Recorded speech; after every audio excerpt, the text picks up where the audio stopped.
gotten better. One of the things that they do.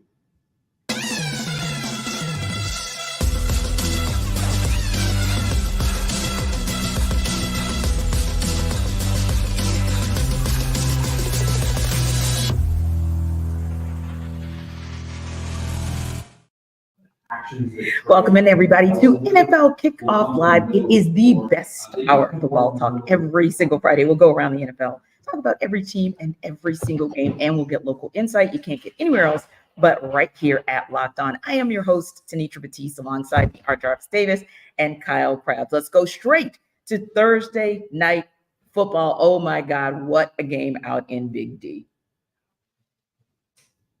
And I think Jarvis, and Kyle, yay, look, any one of you guys can hop in, of course. But, Kyle, for me, I actually watched that game, and it was one of those interesting ones where in the beginning, Seattle definitely, Geno Smith to DK Metcalf was a thing. And it was one of those situations where you thought, okay, here's the first team that Dallas has played pretty much this entire season with a winning record, and they're showing that they can actually be competitive. But, of course, then there was this guy called Dak Prescott that did his thing. Yeah, I think that Dak Prescott's play the last month and a half has really been one of the storylines of the season. And it's not often that you see a Dallas Cowboy player get overlooked in some of the big picture conversations.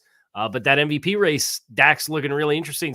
20 touchdown passes over the last 6 games, I believe, that he has played. And that's a really nice feather in your cap to have a fourth quarter comeback against a Seattle team that maybe doesn't have the best defense, but situational football down the stretch was really impressive for Dallas. And I think one of the bigger storylines for Seattle is in the midst of this gauntlet of their schedule, you got your best shot out of them offensively, and you feel good about that for Seattle. But the record now at 6-6, that NFC wildcard race is constricting quite a bit. This was not a game that they could have afforded to let get off the hook the way that it did. And I think that's the big storyline for Seattle coming out of this game.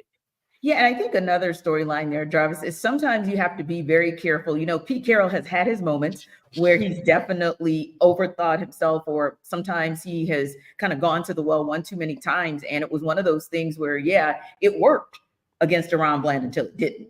And I think that was one of the other storylines. Be really, really careful about playing with fire. This guy's leading the league in pick sixes. And yeah, DK Metcalf, they had their way initially, the wide receiver core with Deron Bland, but eventually you had to believe that Dan Quinn, we know Dan Quinn very, very well, and you had to believe that Dan Quinn and those Cowboys, that Cowboys D was going to figure it out.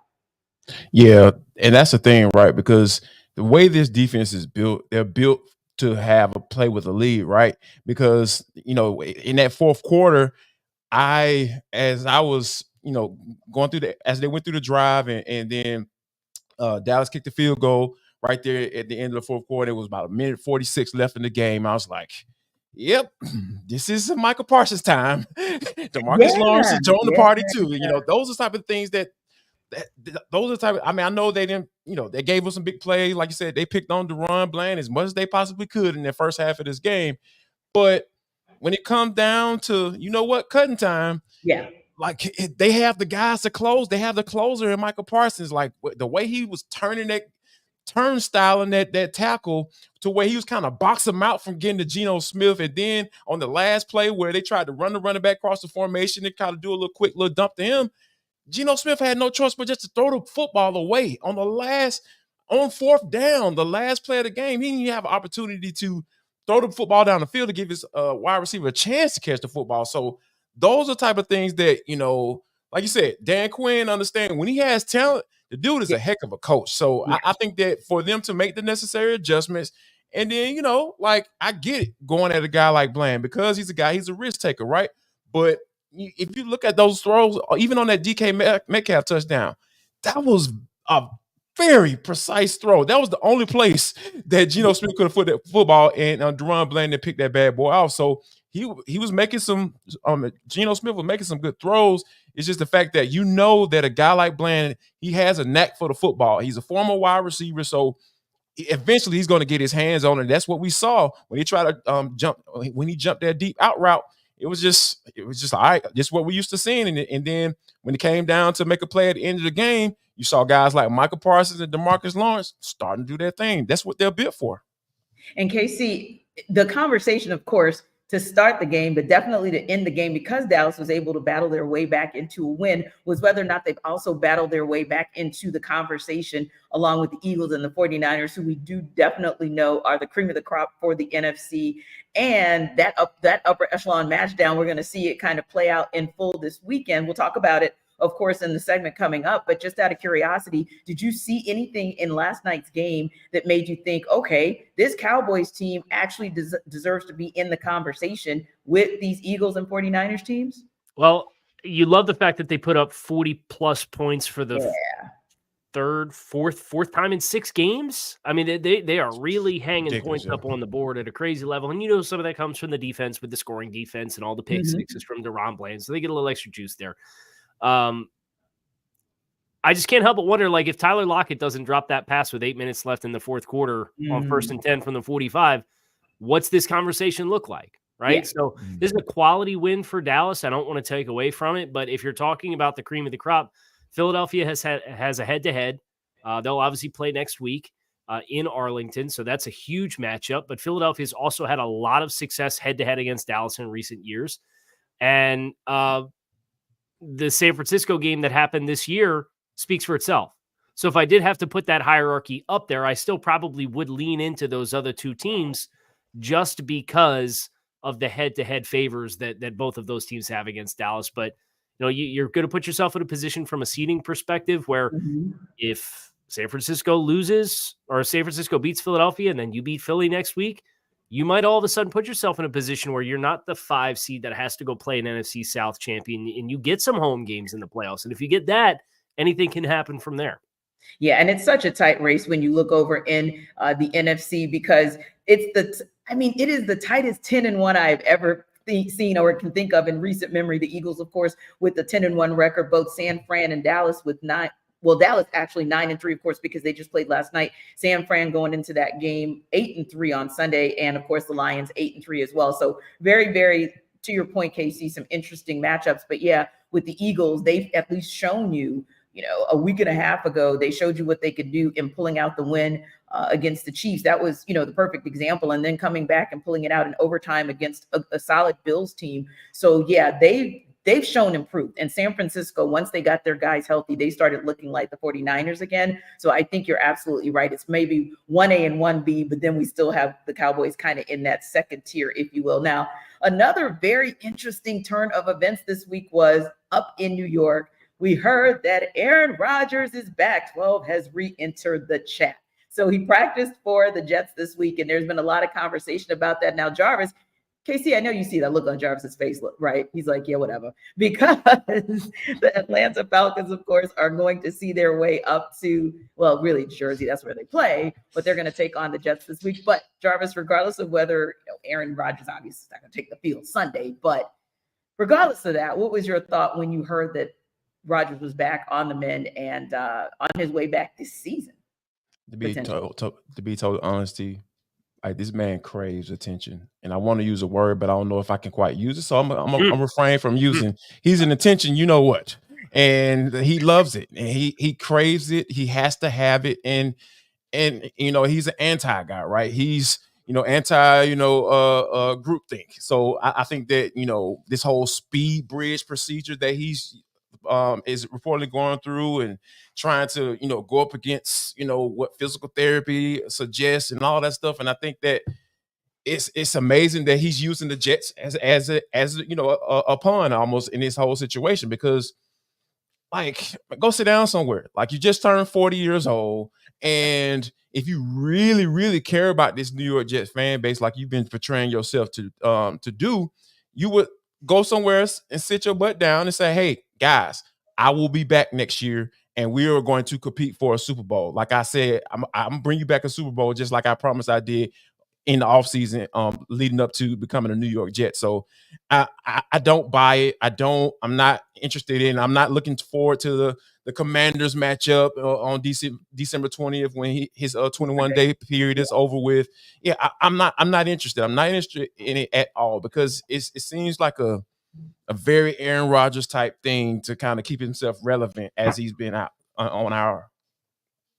So, Casey, I'm looking at your face as well, and you're like, yeah, you got a little look. I want to know what that's about when you're thinking about the news that Aaron Rodgers is back to practice and he's now within his 21-day window of potentially returning this season. Tanisha, I want to know what gives. You said Aaron Rodgers has re-entered the chat as if this man has ever left the chat. Right. This Exactly. storyline's not died once. We've heard from Aaron every week. But I go on Pat McAfee and tell the whole world what we had for lunch. Blow and by where our blow, latest play by takes were, play, our right? rehab. Look, I'm not a part of his rehab team, but my degree is in kinesiology and exercise science. And when he goes on the week of getting his practice window open and says, I'm up to 8 miles per hour on the rehab treadmill with 70% of my body weight, we're not close, guys. Like, that's not even close to being able to go. And then you watch him out there at practice and you see how he's working through things and he's moving. We're not close. Like, this isn't going to happen. And if it does happen, he's going out there at like 50%.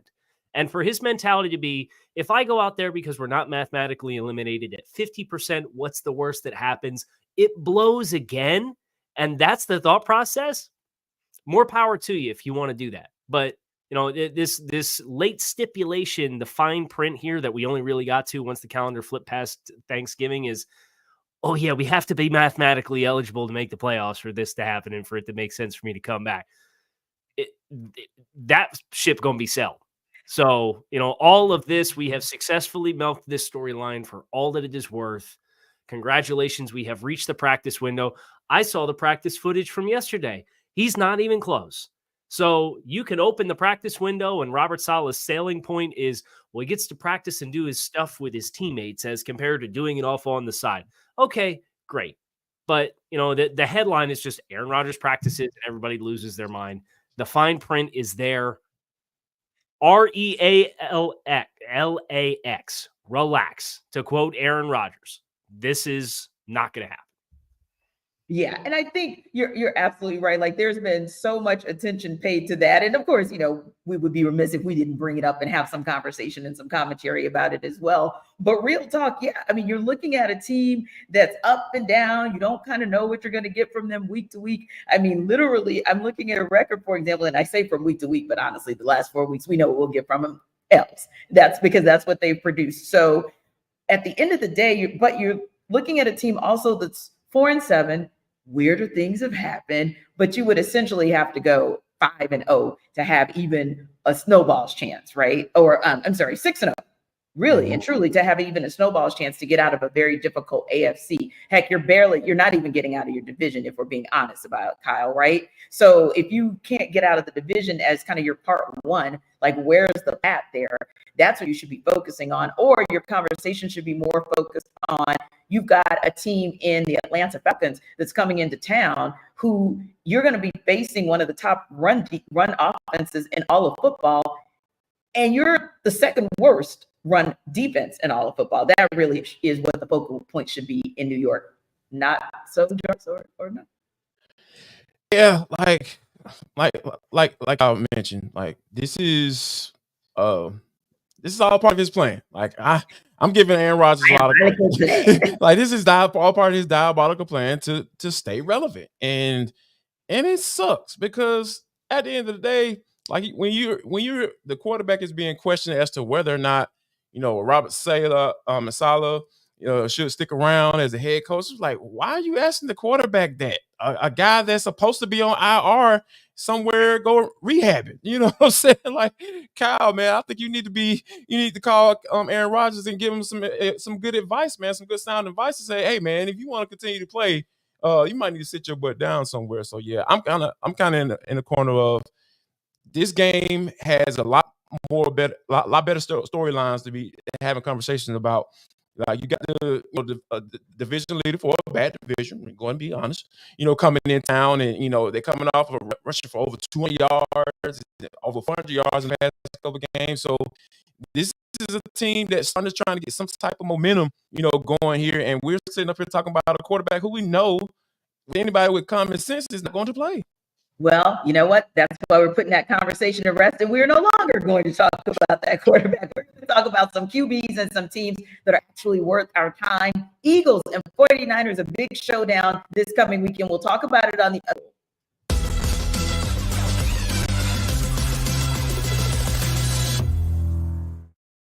Listen up, guys. Jarvis Davis here for FanDuel. This episode of the NFL Kickoff Live Show is brought to you by FanDuel. Guess what, guys? Right now, new customers can get $150 in bonus bets with any winning $5 money line bet. Okay, Jarvis, what are bonus bets? Bonus bets are money you can use to go to bet on spreads, player props, over-unders, and much, much more, guys. The website is fanduel.com/lockedon. FanDuel.com/locked-on. And I know what you're wondering. I know what you're thinking. I can see it right now. Well, Jarvis, man, I don't want my information out there and all that stuff. No, man, you don't have to worry about that with FanDuel. The app is super safe. It's easy to use. And then there's so many options that, wide range of betting options. When you're talking about over-unders, player props, spreads, and much, much more. So, guys, I want you to make sure that you visit FanDuel.com/locked-on. FanDuel.com/locked-on. It is getting cold outside. I'm telling you, these NFL offers are coming in hot on FanDuel. So I need you to go there and check them out right now, today. Well, not right now because, you're watching the show and you listen to it on your audio. As soon as you finish listening, whether on audio side or YouTube, then you go to FanDuel.com/locked-on. That's FanDuel.com/locked-on. LOCKEDON. FanDuel, because it is the official sportsbook betting partner of the NFL.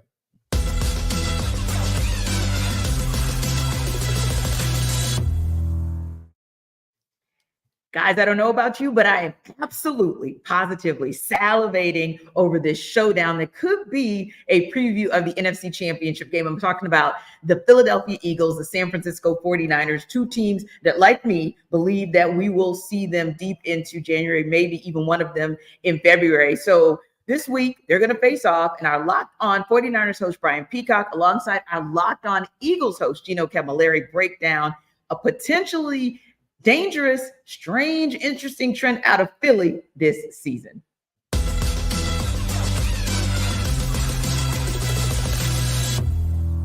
Huge matchup this Sunday between the Birds and the Niners. And Brian, before we get into keys of victory, I think you had a key question to get into first.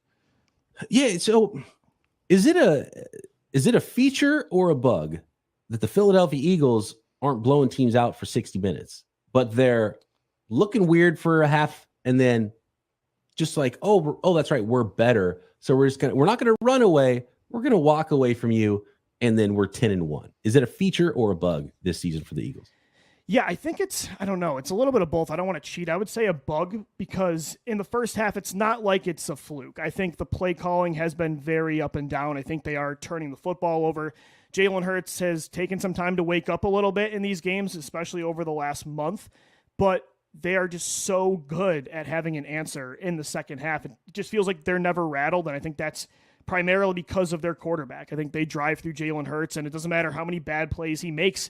He just always keeps coming back, and it makes sense when you look at his collegiate career and everything he's went through. So, yeah, I would say, I don't know, it's kind of a strength and a weakness, too. You don't want to have to keep putting yourselves in holes because, especially against a really good team like the 49ers, odds are you're not always going to be able to come back. I mean, you were able to do it against Mahomes and Allen, which is miraculous in back-to-back weeks, but I don't think that's a recipe for success. So, yeah, it's kind of a mixed bag. It's an evil and I don't know, a good thing at the same time to know they're battle tested. But yeah. I wish they would make it a little easier on us.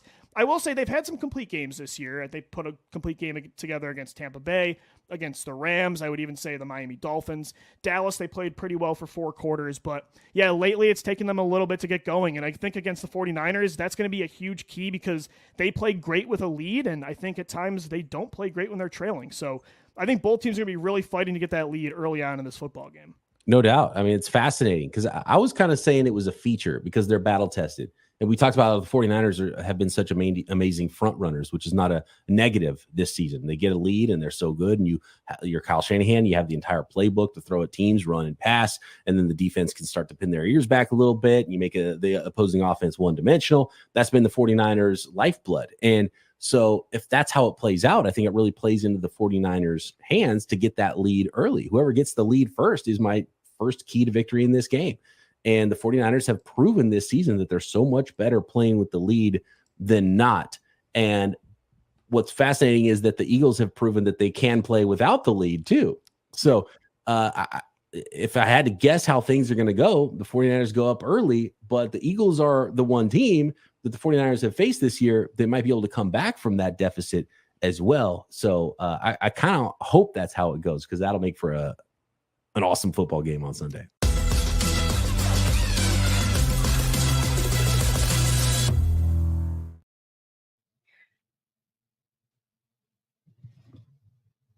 Come on back. As I was listening to Brian, I know it just muted itself. I'm like, oh, you don't want to hear from me anymore? Live on NFL Kickoff Live crew, what's up?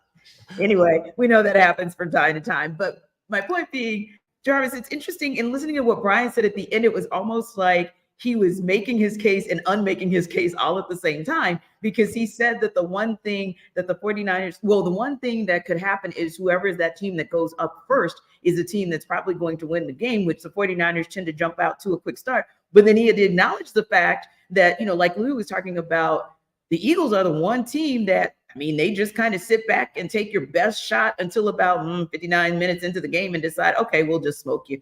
And so how do you feel about that in terms of your reaction to, okay, if the 49ers jump out, does this mean that that's it for the Eagles because this is the one team that can stop them from coming back? Or will the Eagles still be good to go regardless of if the 49ers jump out first? I feel like the Eagles be good to go because, when you think about like all of the games that we've watched, the Eagles play this year, like you're talking about one-score games. I will never look at that as a detriment in the NFL because, hey, like one or two plays determine games pretty much each and every Sunday, unless this is just a bad matchup. So when you come into a matchup like this, a one that could potentially be an NFC championship, like we talked about earlier, that's what you look for. You look for teams that have been battle tested. You look for teams who've been in dog fights, so to speak, or bar fights, because when in bar fights, there's no rules. It's people out there just like, okay, people out there just fending for themselves, and they're going out there and trying to figure out a way to get out of there with the win. In this particular case, you talking about winning a football game. So I tend to lean towards the Eagles because they are a team that's well balanced, and that's what you always look at when you talk about going into matchups like these with two really good teams. And I feel like I trust Jalen Hurts a little bit more than Brock Purdy. I know people might not necessarily agree with that, but when you think about what Hurts being able to step up in certain moments and being able to make necessary plays, especially when they were playing against the Chiefs a couple weeks ago, those are some of the things that you have to pay attention to also. So I'm with Brian, who like you say, he made his case for the 49ers, and then I'm with the rebuttal to his case that he made on the backside that, hey, the Eagles are built to win a game like this one. Yeah, and honestly, Kyle, I thought that the strange but dangerous play they were going to talk about was the tush push, but it works. The Eagles have that thing perfected. And I think the other piece there is this, in addition to what JD was saying about how the Eagles came back against the Chiefs, I think that it gets maybe lost in the shuffle that they didn't just come back and beat the Bills. They beat them with a touchdown, and they beat them without Lane Johnson. And so when you start talking about some of the things that the Eagles have endured, I feel like sometimes those things get overlooked as well. But kind of what are your thoughts on where this Eagles team, no pun intended, but where this Eagles team will land based on how they do or could potentially do against these 49ers Sunday?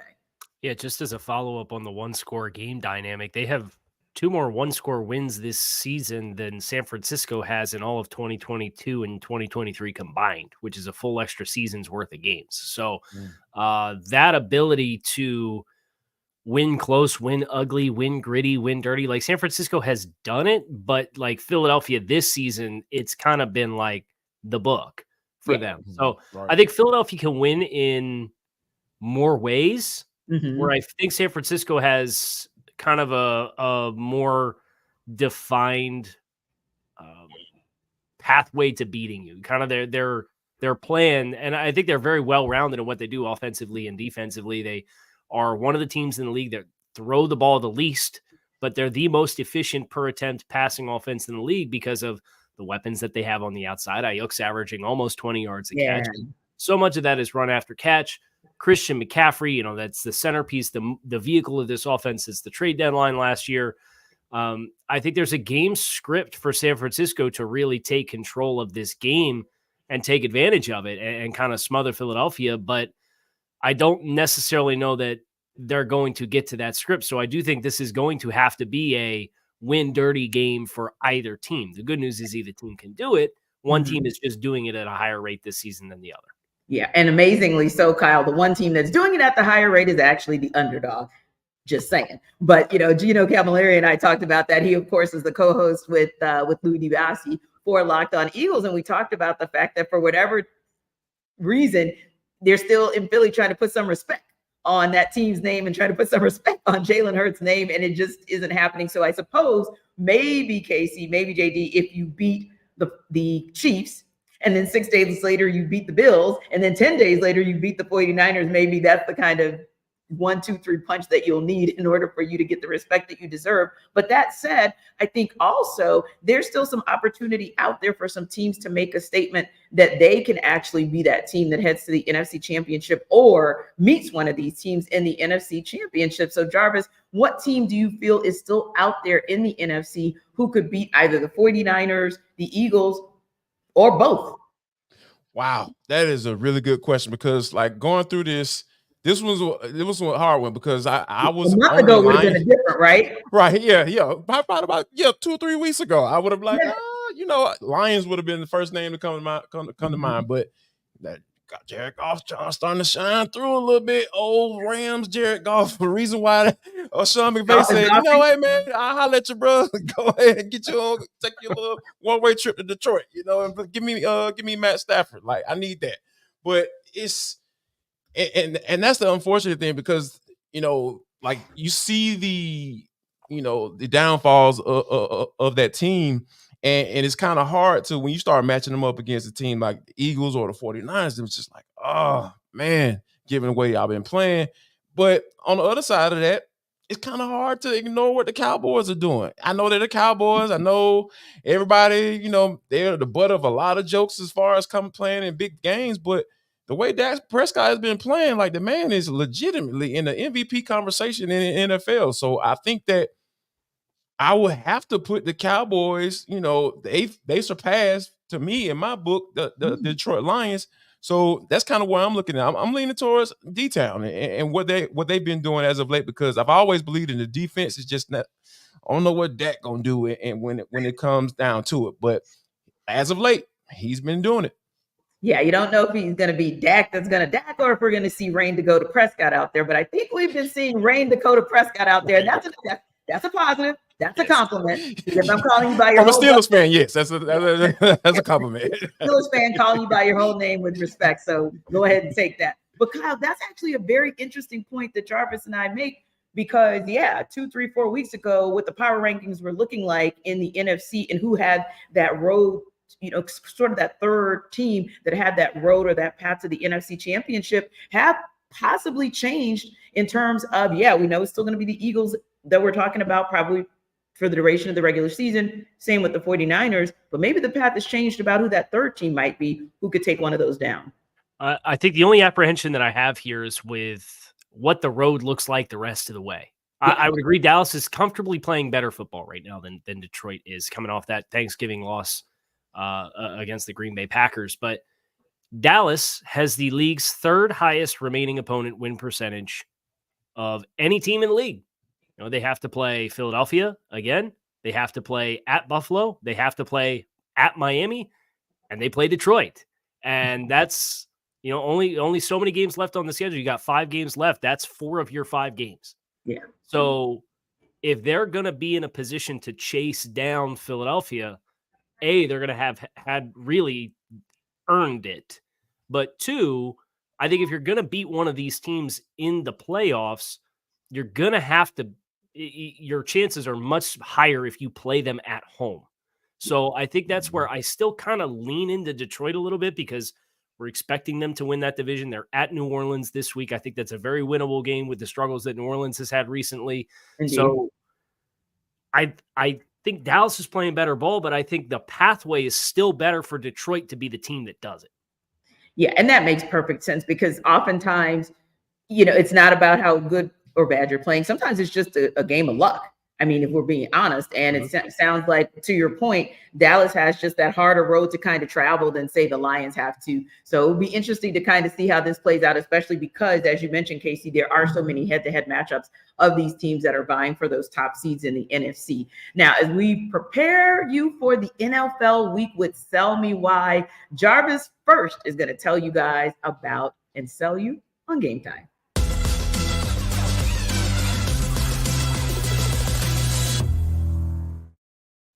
Listen up, guys. Jarvis Davis here for Game Time. This episode of the NFL Kickoff Live Show is brought to you by Game Time.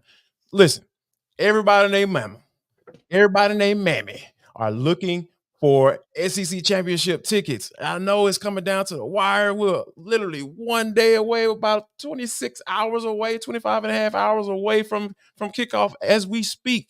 Yes, you don't have to worry about that when it comes to Game Time, folks. I'm telling you, I'm routing them right to Game Time. Go to Game Time, go to Game Time, go to Game Time, go to Game Time. You're going to be able to get some tickets, I promised you, because they have killer last minute deals, all in prices, views from your seat, and their best price guarantee. Game Time takes the guesswork out of buying tickets. I'm telling you guys, you need to go to that website right now, gametime.co. So they have last minute tickets, flash deals, zone deals, easy to find and buy tickets for every kind of event in your area. If you're not into football, which I don't know what's wrong with you, if you are, especially if you listen to this show, you can go to whatever, whether it be comedy shows, concerts, anything. They have everything right there just for you. You can even see the view from your seat before you buy, so you know exactly what to expect when you arrive. So no surprises, none of that. And you can buy tickets in seconds. Two taps. Yeah, two. So Game Time even has deals right up to the start of the event, and even after the hour after it starts. It's the place to find last minute seats. So I need you to go to Game Time and use code LOCKEDONNFL for $20 off your first purchase. Yes, use code LOCKEDONNFL for $20 off your first purchase. That's LOCKEDON NFL. And take the guesswork out of buying tickets with Game Time. Just download the app, create an account, and use code LOCKEDONNFL for $20 off your first purchase. Download Game Time today. Last minute tickets, lowest price, guaranteed.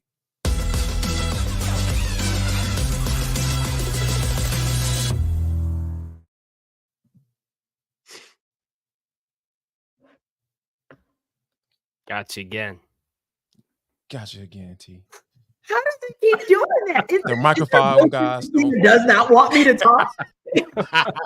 I literally was like, I'm unmuting myself, and it's like, no, I'm muted.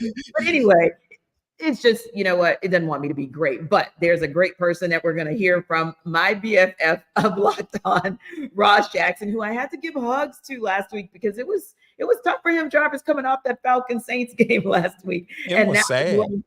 He was sad. He was really sad. Now the Saints are finding themselves, in a 4.5-point underdog situation over at FanDuel Sportsbook as they host the Lions this Sunday. He's going to tell us about why the Saints can cover that spread.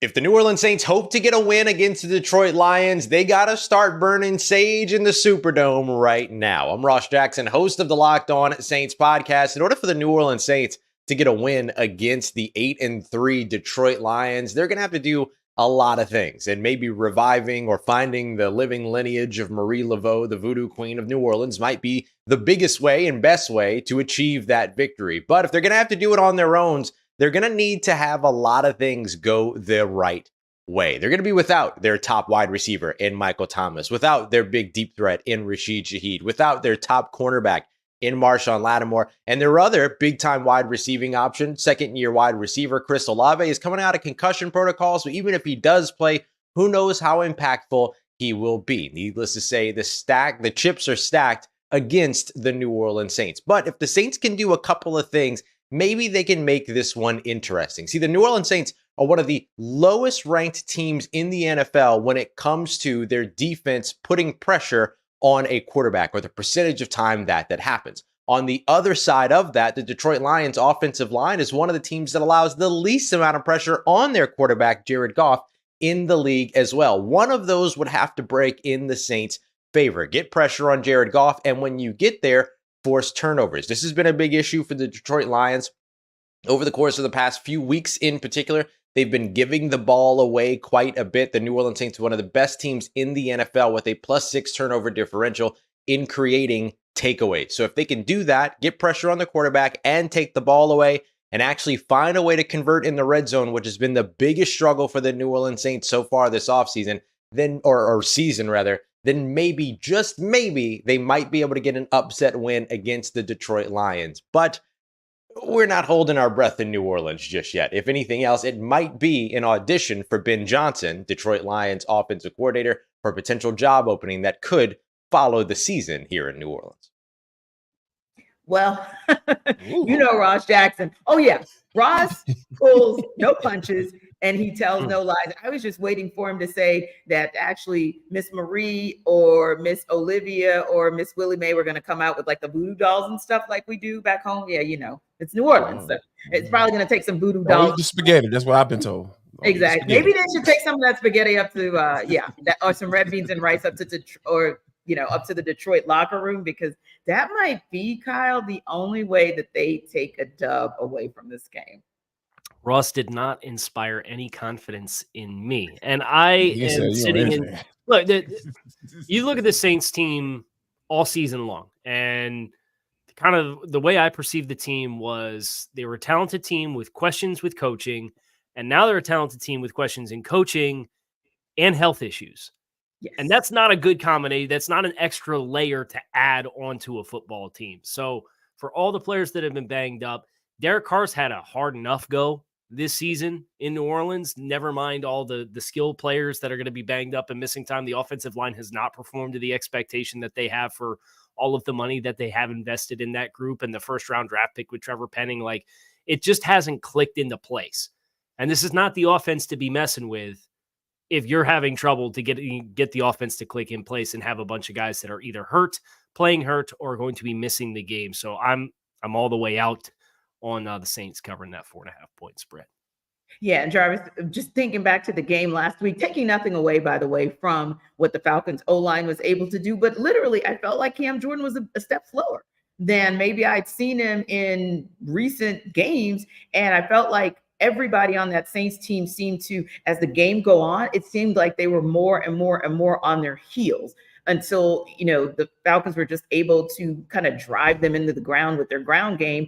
And let's face it, in addition to what Detroit's able to do from time to time, whenever Goff is not golfing, they do have a solid run game. So yeah, it feels like it would be a tough mountain for the Saints to climb to be able to win this game. Like, we literally always joke about how the Falcons are the get right game for a lot of teams, right? And specifically in that 3-game losing streak that they went on before they actually played against the Saints. And I was go out on a limb, and not even really going out on a limb. This was a get right game for the Falcons offensive line.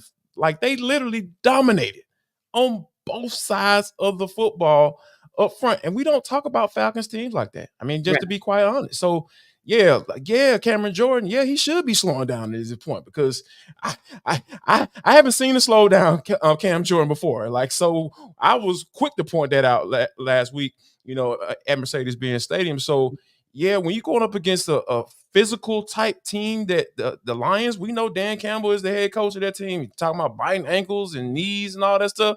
I know I'm not laughing anymore at that statement. I believe him. Like, I believe those guys will bite some ankles and some kneecaps for you, because that's just the type of guy you are, and getting those guys motivated to play right. It's just a matter of, hey, is Goff going to listen this week?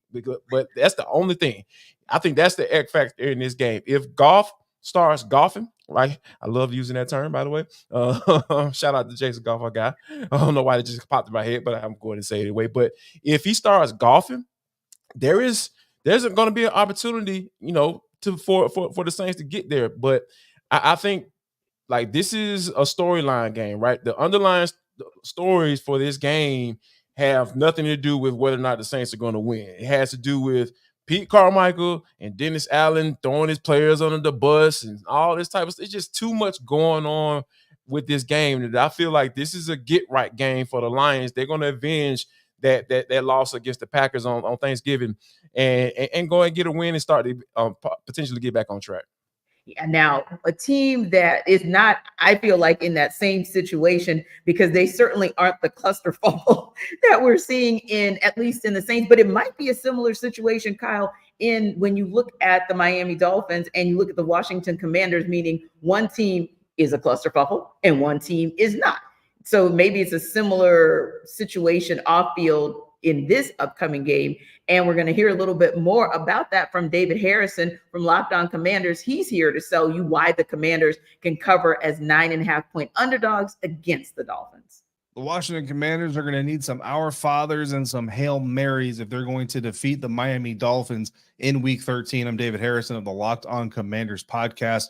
But to cover the 9.5-point spread that they have on FanDuel as underdogs against the Miami Dolphins at home at FedEx Field this weekend, that might be a little bit more doable because the Washington Commanders have had a tendency this season to play down to competition, play up to competition, taking the Philadelphia Eagles to the wire twice this season in an NFC East division matchup, but then also getting pummeled by the Chicago Bears, losing twice to the New York Giants, and then, of course, getting run out of their own stadium against the Buffalo Bills earlier this season, and then most recently a loss on Thanksgiving against the Dallas Cowboys that led to the firing of defensive coordinator Jack Del Rio. Now, while the Commanders are praying for a chance to beat the Miami Dolphins, they may also want to ask St. Anthony for some guidance as well, because a lot of people think they lost their way and lost their minds when they traded defensive ends Chase Young and Montez Sweat. Since then, the Washington Commanders have not been able to manufacture much of a pass rush, and their defense has not only continued to struggle, but has actually gotten worse. Ron Rivera, the head coach of the Washington Commanders, is taking over the defense beginning this week, and he says he plans to simplify some things, but is also looking for ways to get one-on-one matchups for defensive linemen Jonathan Allen and Daron Payne. What that will entail specifically, we do not know yet. We will see that unveiled against the Miami Dolphins on Sunday. If they've got a prayer of a chance, that defense is going to have to play well, pursue very, very well up front with the first and second level defenders taking care of business, tackling guys like Tyreek Hill when they get the ball close to or at the line of scrimmage, while letting their safeties play top coverage to keep them from blowing the top off the Washington Commanders defense. It's going to be a tall task, a hard task, and one that a lot of defenses in the NFL, better than what the Commanders have been so far, have not been able to do. But if the Commanders can do it enough, and Sam Howell can do some of the good things that we've seen him do in his first year as a starting quarterback in the NFL, the Washington Commanders could cover that 9.5-point spread and certainly have a prayer shot at beating the Miami Dolphins. For more on this game and everything Washington Commanders, check me out on the Locked On Commanders podcast 5 days a week, part of the Locked On Podcast Network, your team every day. And, Kyle, David is right in that Sam Howell has been lighting up this entire league. He's led the lead in yards pretty much the entirety of this season. So, yeah, there's a weapon there. And if Riverboat Ron is taking over the defense, there might be a prayer, especially if he tries to scheme some things around Daron Payne. But, okay, Kyle, real talk. He's talking about Tyreek Hill being stopped at the first or second level. Okay, good luck with that. I have good news and bad news. The good news is 9.5 it's a large spread. So that always helps your case. I think, you could backdoor cover, you could score late touchdowns. You can, you see that happen quite frequently. The bad news is this: Washington is defensively third in the league in explosive play rate allowed. They are the fourth team in the bottom 5 in the league that the Miami Dolphins will have played this season. They played the New York Giants, who are second worst in the NFL. They're worse than Washington. Miami scored 31 points and had 524 yards of offense. The fourth place team was the LA Chargers. Miami played them week 1. They scored 36 points and had 536 yards of offense. And the Denver Broncos are fifth place in worst and most explosive rates allowed. And the Dolphins had 726 yards and 70 points scored. So the teams that are in this stratosphere of explosive plays, Miami is top 5 in both rushing explosive plays and passing explosive plays. Miami's putting 500 yards of offense and 30 to 70 points on these teams that are in this stratosphere. It's a large range of points allowed, but 30, if 30 is the floor, I don't think that bodes particularly well for Washington to keep this thing within 9.5. So that's the big worry. And if Ron Rivera finds the buttons to push to change that dynamic of this football team, then he probably deserves to be the head coach for another year. But I doubt it. Yeah, and Jarvis, if you look at to Kyle's point, even when the Dolphins scored 31-17 on the Patriots, and you look at those numbers, it's like once again right up there in terms of explosive plays, in terms of total yards in that game, and just utter dominance. I mean, almost 400 yards, 312 yards passing, and literally you're looking at about 6 yards per play. So yeah, this team shows, if you have a leaky secondary and if you don't have the ability, which I don't see the Commanders as doing, to have the ability to really put Tua Tagovailoa in a position where he has to be hurried in his throws or in his progressions, it's going to be a long afternoon for them. Yeah, it's like, this is a type of team that's fun to watch, right? But when you think about the way with all the emotions and Mike McDaniels and Tyreek Hill looking like he's copping a squat before the ball is snapped. I'm just like, what is he doing? And then next thing you know, he's just getting up out of there and getting the football in his hands. Like, I love the way Mike McDaniel calls plays, and I love the way they run offense. And that's what they do what they're supposed to do. Like, just a team that is not good against the pass, a team that are vulnerable against explosive plays, whether it be the run or the passing game. Like, you love teams that take advantage of that. And I really, you almost appreciate it, because like, let's face it, like, it's been a little weird. Like, the quarterback play has been down this year for the most part. And I joked about defenses getting better, but it's like, it's hard to find good quarterbacks, in this day and age. So I think that the Dolphins being able to take advantage of that, on a consistent basis, I feel like this is going to be another instance where we're going to be looking at this game like, man, Tyreek Hill still got a chance to get 2,000 yards, or or what's about to go down with that. But I really feel like the end result of this game definitely going to be a Dolphins win. But I really feel like there's a Magic Johnson tweet coming. At the end of this game, just like, man, how Magic throws those cryptic tweets and just like, yeah, that was not a good performance today by our team. We're going to make sure we get better and take care. Wait a minute, what? Are you fired a man without firing him? So yeah, I think Ron Rivera is a dead man walking. I don't see him firing up the troops and getting his defense back to some respectability. I really feel like, the only way that the Commanders potentially cover is Sam Howell has listened to Eric Bieniemy, and they have a heck of a game and cover at a last minute touchdown when the game is pretty much out of hand. That's the only way I see that happening. But overall, this is going to be a Dolphins win, and I think that we're going to see some good offensive play for sure. For sure. And so Sunday Night Football will take the Packers into Kansas City. They're taking on they'll be at home against the Kansas City Chiefs. Check that. Peter Bukowski joins us now, and he's going to actually tell us why they can cover the spread as 6-point underdogs. Don't tell me you need to calm down or that it will only happen in my wildest dreams. I know the Green Bay Packers all too well, and they can beat the Chiefs at Lambeau Field on Sunday. Let me tell you why. I'm Peter Bukowski, host of Locked On Packers, and this love story started the last time these two teams met. Jordan Love remembers it all too well. Steve Spagnuolo blitzed him to the point he must have been wondering by the third quarter, is it over now? When Andy Reid was asked about Jordan Love in the preseason, he basically said, I forgot you existed. And if those really deep cuts didn't cause bad blood, then putting Love's mom and girlfriend in the nosebleeds at Arrowhead had Love seeing red after a tough performance. But his reputation has changed. His play has changed. And the Packers have been one of the best offenses in the league over the last month. Even if he hasn't been untouchable, the protection for Jordan Love has been solid, and he's been the man. He's in full command of the offense, creating from different arm angles like he thinks his girlfriend is the one in the box with Taylor Swift. And when they need a tough catch on third down, Love can go, Romeo, save me, and Dobbs obliges. But 2 is better than 1, and Christian Watson, once again, looking like a dynamic, explosive option, means everything has changed for this offense and their ability to create down the field. The Packers have been a top 5 team creating explosives the last month, and Love has been among league leaders in big-time throws.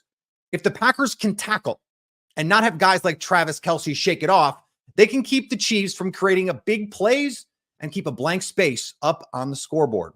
This is a delicate line to walk, but Green Bay will be back to December where a Matt LaFleur Packers team has never lost. No, seriously, they're 15-0. It's going to be frigid at Lambeau, so go in style, wear your cardigan and friendship bracelet, and buckle up for a Super Bowl I rematch. And don't blame me if the Packers spring the upset. It's me, but I'm not the problem. A.J. Dillon will be for the 27th ranked Chiefs run defense by DVOA.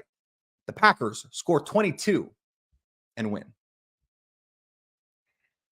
I think I heard 7 Taylor Swift references in that. Shout out to Peter Bukowski for Green Bay. Are you sure it wasn't 10? It sounds like it.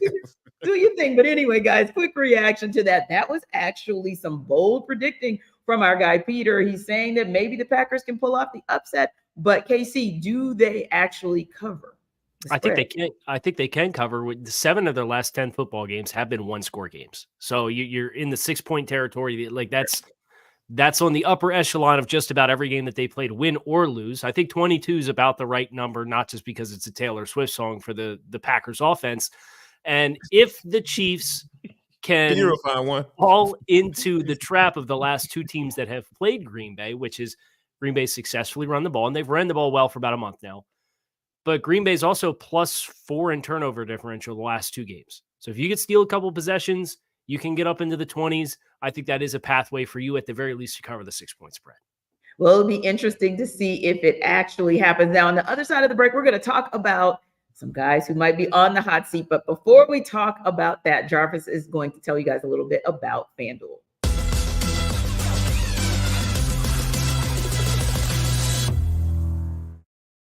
Listen up, guys. Jarvis Davis here for FanDuel. All right, this episode of NFL Kickoff Live Show is brought to you by FanDuel. Jarvis, why are you talking about that? Because I need you to listen. I need you to pay attention to what I'm saying, because right now, new customers can get $150 in bonus bets with any winning $5 money line bet. Yes, that's $150 if your team wins. I'm telling you guys, you've been thinking about jumping on that FanDuel bandwagon. I need you to get on it right now, because it is the absolute best place to go when you're trying to win some money, win some struggle, some cash, some De Niro, all that stuff. I can't think of any else how to say money in another language. I need you to help me out, people. But anyway, go to FanDuel.com/lockedon. That's FanDuel.com/lockedon. The app is super safe, guys. It's easy to use. There's a wide range of betting options, including spreads, the player props. We just talked the over-unders and much, much more. We just got to talking about spreads and whether teams are going to cover or not. You can go to FanDuel and place a bet. And all you got to do is place a $5 money line bet, and you're going to get $150 if you're a new customer. So head to FanDuel.com/lockedon. That's FanDuel.com/lockedon, and kick off the NFL season with FanDuel, because it is the #1 sports book in America.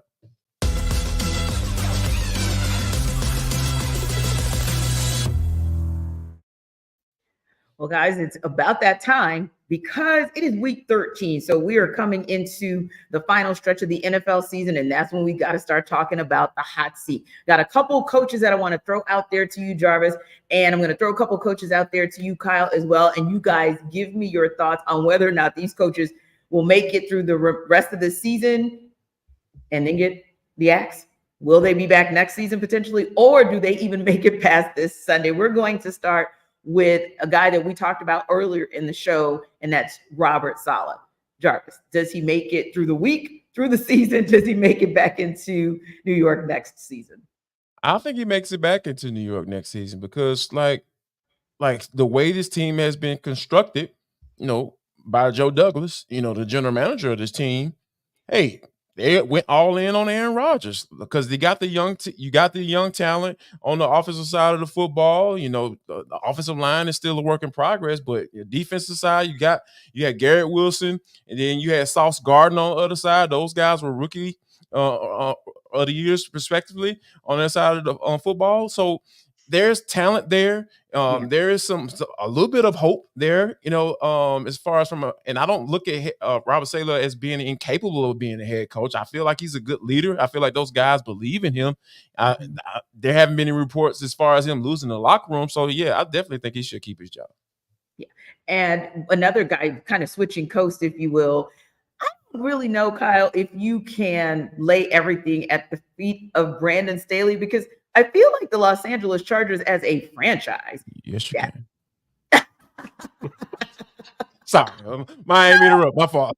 Sorry. Good. Okay. You know what? Tell me why. Tell me why everything should be laid at the foot of Brandon Staley. Because you know what I was going to say, Jarvis? To me, the Los Angeles Chargers just seem like a franchise that stay in the can't get right category. That's the only reason I say that way, because they're always the team where they're in the conversation about possibly getting into the postseason. And they always seem to be the team that they stay in games if they don't actually win games against teams they shouldn't win games against. And then it's a head scratcher everywhere else. And to me, that reputation of theirs preceded Brandon Staley. But like you said, maybe we lay it at his feet and maybe it's bye-bye to him and he won't be going up and down the beaches of LA next year.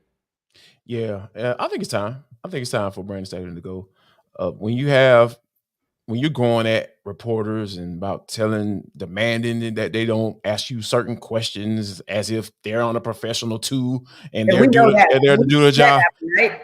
Yeah, like come on, like that is so like unprofessional, and it just really speaks to where you are mentally as the head coach of this team. We could tell you're flailing. We tell you're getting defensive. You don't have an answer. And when you get to the point where you don't have an answer and your defense has been awful and you're a defensive coordinator, like we experienced this down here in Atlanta with some of his defenses that they had, obviously some reasons for that, but overall you're responsible for that. You are responsible for the reason why you got that job. Like you were looked at as one of those next upcoming defense coordinators. You got the head coaching gig because of that. And then when you come to take over as a head coach and your defense is not good and you arguing back and forth with reporters about whether or not you're going to give up play calling, it's not a good look. And I think that, the Spanos family, they probably really don't care about good looks because like you mentioned, they've been kind of like the laughing stock of the league. Like, okay, yeah, can't get right. You're laughing at him. But yeah, I don't see him surviving this.